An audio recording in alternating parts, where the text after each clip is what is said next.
मुझको तो दर्द मुझे होता है। इथे आपल्याला काय पाहायला मिळतं, लागलंय एकाला पण त्याचा त्रास मात्र दुसऱ्याला होतोय। म्हणजेच कार्य घडलंय एका ठिकाणी पण त्याचा इम्पॅक्ट आपल्याला दुसऱ्याच ठिकाणी पाहायला मिळतोय।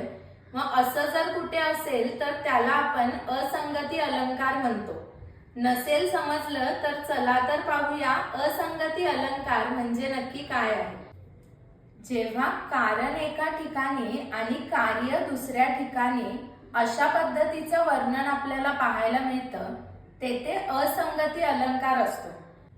शिशुपादासी कंटकवृत्ता मातेच वेदना घडती, भक्ता संकट पडता श्रीहरीला कष्ट फार बा पडती।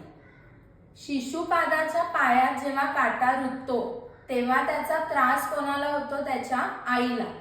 हे अर्थात तुम्हालाही माहिती आहे की जेव्हा आपण आजारी असतो, जेव्हा आपल्याला काही त्रास होत असतो तेव्हा आपल्या आई वडिलांना आपल्यापेक्षा जास्त त्याचा त्रास होत असतो। म्हणजेच क्रिया एका ठिकाणी घडतीये पण त्याचा इम्पॅक्ट दुसऱ्या कोणावर तरी होतोय, असं आपल्याला इथे पाहायला मिळतंय। भक्ता संकट पडता श्रीहरीला कष्ट फार बा पडती। जेव्हा आपला भक्त संकटामध्ये असतो तेव्हा त्याचा त्रास देवाला सुद्धा होतो, असं या ओळींमध्ये लिहिलेलं आहे।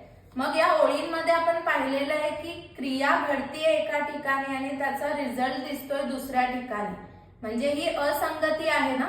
म्हणूनच येथे कोणता अलंकार आहे, असंगती अलंकार। मग तुम्हाला अशी कोणती उदाहरणे माहिती आहेत का? माहित असतील तर ती मला कमेंट करून नक्की सांगा।